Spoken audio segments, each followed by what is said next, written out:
जय श्री कृष्णा। आइए सुनते हैं भाद्रपद मास के 7वें दिन श्री कृष्ण लीला का 7वां अध्याय बलराम नामकरण संस्कार। गुरुदेव कहते हैं, नंद ये बैठा तो यशोदा की गोद में है, लेकिन यशोदा का बालक नहीं है, ये रोहिणी जी का लाला है। इनके अंदर बल बहुत होगा तो इनका नाम रखा है बल, और ये सबको आनंदित करने वाला होगा, इसलिए इन्हें राम भी कहा जाएगा। बोलिए बलराम जी महाराज की जय। यह रोहिणी का पुत्र है, इसलिए इसका नाम होगा रोहिणे। संकर्षण के माध्यम से यह देवकी के गर्भ से रोहिणी के गर्भ में आया है, इसलिए इसका एक नाम संकर्षण भी होगा। गुरुदेव अपने बहुत सुंदर नाम रखे हैं, अब इस लाला का नाम भी रख दो। श्री राधा रानी नामकरण संस्कार। कृष्ण नामकरण संस्कार। इसके बाद गर्गाचार्य जी ने यशोदानंदन का नामकरण किया। नंदलाल को देखते ही गर्गाचार्य जी का चेहरा खुशी से खिल उठा। उन्होंने कहा, यशोदा, यह जो सांवले रंग का तुम्हारा पुत्र है, यह प्रत्येक युग में शरीर ग्रहण करता है। पिछले युगों में इसने क्रमशः श्वेत रक्त और पीत ये 3 रंग स्वीकार किए थे।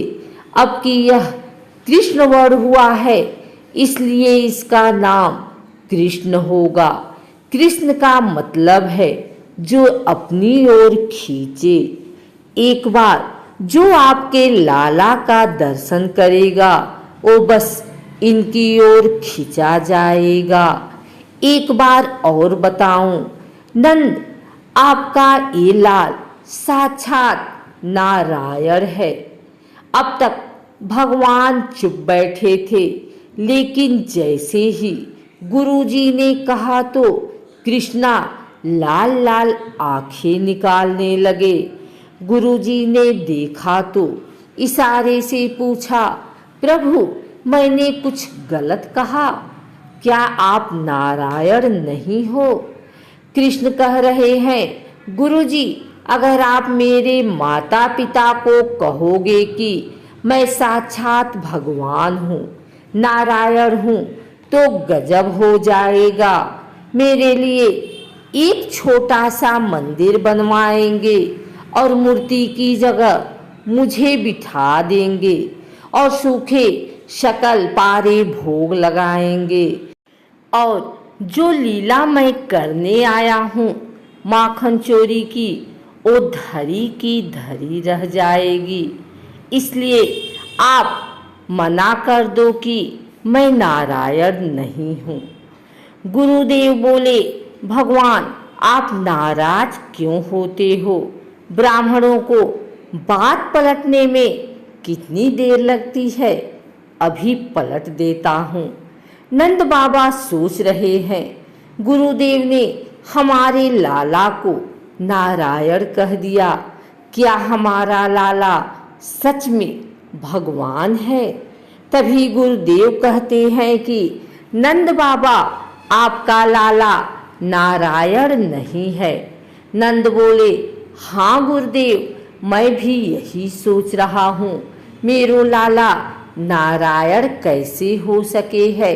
शायद मेरे लाला में नारायण जैसे कुछ गुण आ गए हैं, तभी आपने नारायण कह दिया होगा।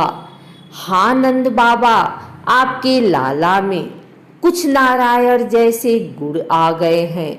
नंद जी, यह तुम्हारा पुत्र पहले कभी वसुदेव जी के घर भी पैदा हुआ था, इसलिए इस रहस्य को जानने वाले लोग इसे वसुदेव भी कहेंगे। तुम्हारे पुत्र के और भी बहुत से नाम हैं तथा रूप भी अनेक हैं। इसके जितने गुण हैं और जितने कर्म उन सब के अनुसार अलग अलग नाम पड़ जाते हैं। मैं तो उन नामों को जानता हूँ, परंतु संसार के साधारण लोग नहीं जानते। यह अपनी लीलाओं से सबको आनंदित करेगा और दुष्टों का सर्वनाश करेगा। इस प्रकार भगवान के नाम रखे गए कृष्ण और बलराम। फिर दान दक्षिणा देकर नंद बाबा ने श्री गर्गाचार्य जी की विदाई दी है। दोनों माताएं जब अपने अपने लाल को अंदर लेकर जाने लगी तो रोहिणी जी से यशोदा ने पूछा, बहन तुम्हें याद है हमारे गुरुदेव ने क्या नाम रखा? रोहिणी बोली, यशोदा सच कहती हूँ कि मैं नाम भूल गई। गुरुजी न जाने क्या टेढ़ों सा नाम रख गए। अब कब आवेंगे? हमारे लालाओं का नामकरण हो गया हो। जब गुरुदेव दोबारा आएंगे तब गुरुजी से पूछ लेंगे, लेकिन हमें कुछ नाम से तो लालाओं को बुलाना पड़ेगा। रोहिणी मैया बोली, यशोदा देख बहना, मैंने तो अपने लाला को नाम बलुआ धर लियो है। आपने बलुआ धर लियो है तो मैंने कनुआ धर लियो है। ये ठाकुर जी के प्यार के नाम हैं बलुआ और कनुआ। इस तरह से श्री कृष्ण और बलराम जी के नामकरण संस्कार पूर्ण हुआ। कृष्ण की सबसे अच्छी और प्यारी कोई बचपन की लीला है तो वह माखन चोरी लीला है।